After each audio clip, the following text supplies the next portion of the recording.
Welcome to the Chronological One-Year Bible, February 6th. Today's reading is Exodus chapter 16, verse 1 through chapter 19, verse 25.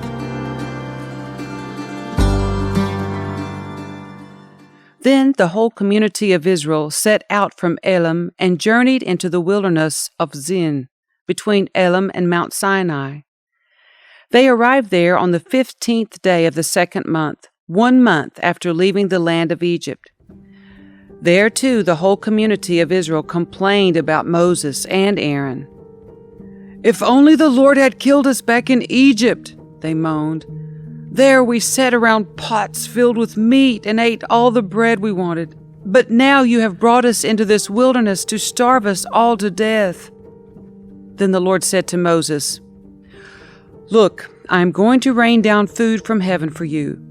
Each day the people can go out and pick up as much food as they need for that day. I will test them in this way to see whether or not they will follow in my instructions. On the 6th day, they will gather food, and when they prepare it, there will be twice as much as usual." So Moses and Aaron said to all the people of Israel, "By evening you will realize it was the Lord who brought you out of the land of Egypt. In the morning you will see the glory of the Lord, because he has heard your complaints, which are against him, not against us. What have we done that you should complain about us?" Then Moses added, "The Lord will give you meat to eat in the evening, and bread to satisfy you in the morning, for he has heard all your complaints against him. What have we done? Yes, your complaints are against the Lord, not against us." Then Moses said to Aaron, "Announce this to the entire community of Israel. Present yourselves before the Lord, for he has heard your complaining." And as Aaron spoke to the whole community of Israel, they looked out toward the wilderness. There they could see the awesome glory of the Lord in the cloud. Then the Lord said to Moses, "I have heard the Israelites' complaints. Now tell them, in the evening you will have meat to eat, and in the morning you will have all the bread you want. Then you will know that I am the Lord your God." That evening vast numbers of quail flew in and covered the camp, and the next morning the area around the camp was wet with dew. When the dew evaporated, a flaky substance as fine as frost blanketed the ground. The Israelites were puzzled when they saw it. "What is it?" they asked each other. They had no idea what it was. And Moses told them, "It is the food the Lord has given you to eat. These are the Lord's instructions. Each household should gather as much as it needs. Pick up 2 quarts for each person in your tent." So the people of Israel did as they were told. Some gathered a lot, some only a little. But when they measured it out, everyone had just enough. Those who gathered a lot had nothing left over, and those who gathered only a little had enough. Each family had just what it needed. Then Moses told them, "Do not keep any of it until morning." But some of them didn't listen and kept some of it until morning. But by then it was full of maggots and had a terrible smell. Moses was very angry with them. After this, the people gathered the food morning by morning, each family according to its need, and as the sun became hot, the flakes they had not picked up melted and disappeared. On the 6th day, they gathered twice as much as usual, 4 quarts for each person instead of 2. Then all the leaders of the community came and asked Moses for an explanation. He told them, "This is what the Lord commanded. Tomorrow will be a day of complete rest, a holy Sabbath day set apart for the Lord. So bake or boil as much as you want today, and set aside what is left for tomorrow." So they put some aside until morning, just as Moses had commanded, and in the morning the leftover food was wholesome and good, without maggots or odor. Moses said, "Eat this food today, for today is a Sabbath day dedicated to the Lord. There will be no food on the ground today. You may gather the food for 6 days, but the 7th day is the Sabbath. there will be no food on the ground that day. Some of the people went out anyway on the seventh day, but they found no food. The Lord asked Moses, "How long will these people refuse to obey my commands and instructions? They must realize that the Sabbath is the Lord's gift to you. That is why He gives you a 2-day supply on the 6th day, so there will be enough for 2 days. On the Sabbath day you must each stay in your place. Do not go out to pick up food on the 7th day." So the people did not gather any food on the 7th day. The Israelites called the food manna. It was white like coriander seed, and it tasted like honey wafers. Then Moses said, "This is what the Lord has commanded. Fill a 2-quart container with manna to preserve it for your descendants. Then later generations will be able to see the food I gave you in the wilderness when I set you free from Egypt." Moses said to Aaron, "Get a jar and fill it with 2 quarts of manna. Then put it in a sacred place before the Lord to preserve it for all future generations." Aaron did just as the Lord had commanded Moses. He eventually placed it in the Ark of the Covenant, in front of the stone tablets inscribed with the terms of the covenant. So the people of Israel ate manna for 40 years until they arrived at the land where they would settle. They ate manna until they came to the border of the land of Canaan. The container used to measure the manna was an omer, which was 1/10 of an ephah. It held about 2 quarts. At the Lord's command, the whole community of Israel left the wilderness of Zin and moved from place to place. Eventually they camped at Rephidim, but there was no water there for the people to drink. So once more the people complained against Moses. "Give us water to drink," they demanded. "Quiet," Moses replied. "Why are you complaining against me, and why are you testing the Lord?" But tormented by thirst, they continued to argue with Moses. "Why did you bring us out here, out of Egypt? Are you trying to kill us, our children, and our livestock with thirst?" Then Moses cried out to the Lord, "What should I do with these people? They are ready to stone me." The Lord said to Moses, "Walk out in front of the people, take your staff, the one you used when you struck the water of the Nile, and call some of the elders of Israel to join you. I will stand before you on the rock at Mount Sinai. Strike the rock, and water will come gushing out. Then the people will be able to drink." So Moses struck the rock as he was told, and water gushed out as the elders looked on. Moses named the place Massah, which means test, and Meribah, which means arguing, because the people of Israel argued with Moses and tested the Lord by saying, "Is the Lord here with us or not?"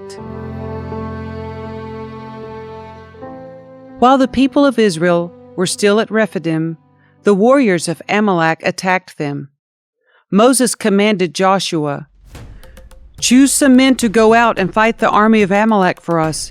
Tomorrow I will stand at the top of the hill, holding the staff of God in my hand."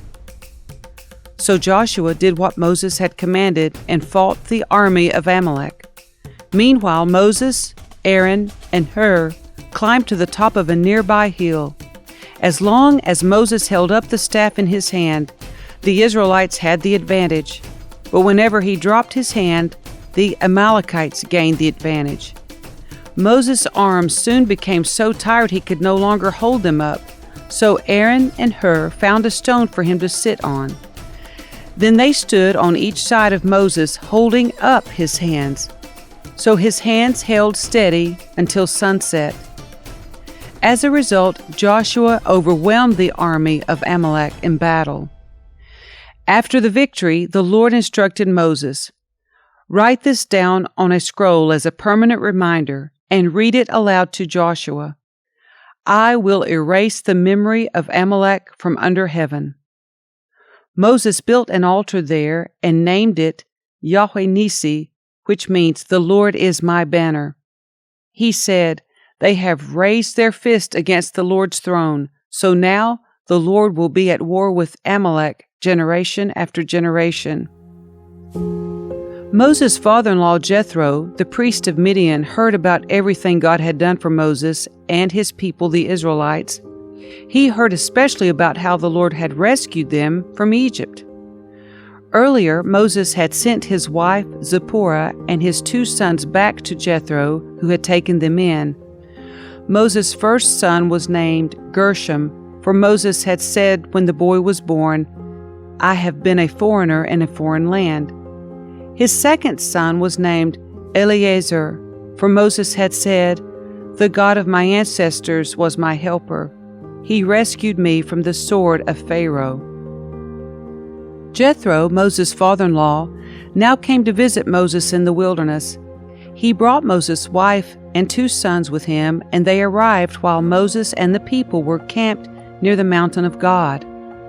Jethro had sent a message to Moses saying, "I, Jethro, your father-in-law, am coming to see you with your wife and your 2 sons." So Moses went out to meet his father-in-law. He bowed low and kissed him. They asked about each other's welfare and then went into Moses' tent. Moses told his father-in-law everything the Lord had done to Pharaoh and Egypt on behalf of Israel. He also told about all the hardships they had experienced along the way, and how the Lord had rescued his people from all their troubles. Jethro was delighted when he heard about all the good things the Lord had done for Israel, as he rescued them from the hand of the Egyptians. "Praise the Lord," Jethro said, "for he has rescued you from the Egyptians and from Pharaoh. Yes, he has rescued Israel from the powerful hand of Egypt. I know now that the Lord is greater than all other gods, because he rescued his people from the oppression of the proud Egyptians." Then Jethro, Moses' father-in-law, brought a burnt offering and sacrifices to God. Aaron and all the elders of Israel came out and joined him in a sacrificial meal in God's presence. The next day, Moses took his seat to hear the people's disputes against each other. They waited before him from morning till evening. When Moses' father-in-law saw all that Moses was doing for the people, he asked, "What are you really accomplishing here? Why are you trying to do all this alone while everyone stands around you from morning till evening?" Moses replied, "Because the people come to me to get a ruling from God. When a dispute arises, they come to me, and I'm the one who settles the case between the quarreling parties. I inform the people of God's decrees and give them his instructions." "This is not good," Moses' father-in-law exclaimed. "You're going to wear yourself out, and the people too. This job is too heavy a burden for you to handle all by yourself. Now listen to me, and let me give you a word of advice, and may God be with you. You should continue to be the people's representative before God, bringing their disputes to him. Teach them God's decrees and give them his instructions. Show them how to conduct their lives. But select from all the people some capable, honest men who fear God and hate bribes. Appoint them as leaders over groups of 1,000, 100, 50, and 10. They should always be available to solve the people's common disputes, but have them bring the major cases to you. Let the leaders decide the smaller matters themselves. They will help you carry the load, making the task easier for you. If you follow this advice, and if God commands you to do so, then you will be able to endure the pressures, and all these people will go home in peace." Moses listened to his father-in-law's advice and followed his suggestions. He chose capable men from all over Israel and appointed them as leaders over the people. He put them in charge of groups of 1,000, 100, 50, and 10. These men were always available to solve the people's common disputes. They brought the major cases to Moses, but they took care of the smaller matters themselves. Soon after this, Moses said goodbye to his father-in-law, who returned to his own land. Exactly 2 months after the Israelites left Egypt, they arrived in the wilderness of Sinai. After breaking camp at Rephidim, they came to the wilderness of Sinai and set up camp there at the base of Mount Sinai. Then Moses climbed the mountain to appear before God. The Lord called to him from the mountain and said, "Give these instructions to the family of Jacob. Announce it to the descendants of Israel. You have seen what I did to the Egyptians. You know how I carried you on eagle's wings and brought you to myself. Now, if you will obey me and keep my covenant, you will be my own special treasure from among all the peoples on earth, for all the earth belongs to me, and you will be my kingdom of priests, my holy nation. This is the message you must give to the people of Israel." So Moses returned from the mountain and called together the elders of the people and told them everything the Lord had commanded him. And all the people responded together, "We will do everything the Lord has commanded." So Moses brought the people's answer back to the Lord. Then the Lord said to Moses, "I will come to you in a thick cloud, Moses, so the people themselves can hear me when I speak with you.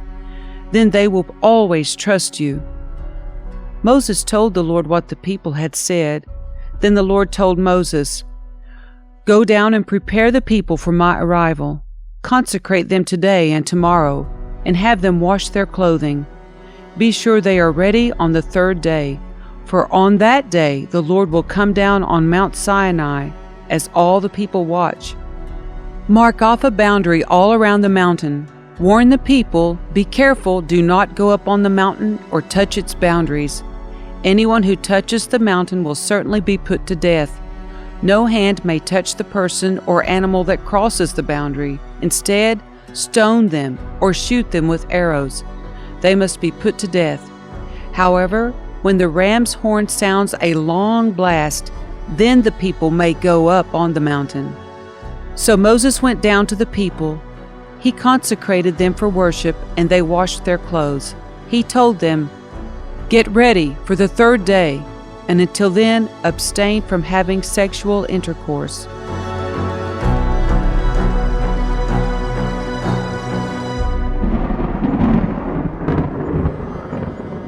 On the morning of the third day, thunder roared and lightning flashed, and a dense cloud came down on the mountain.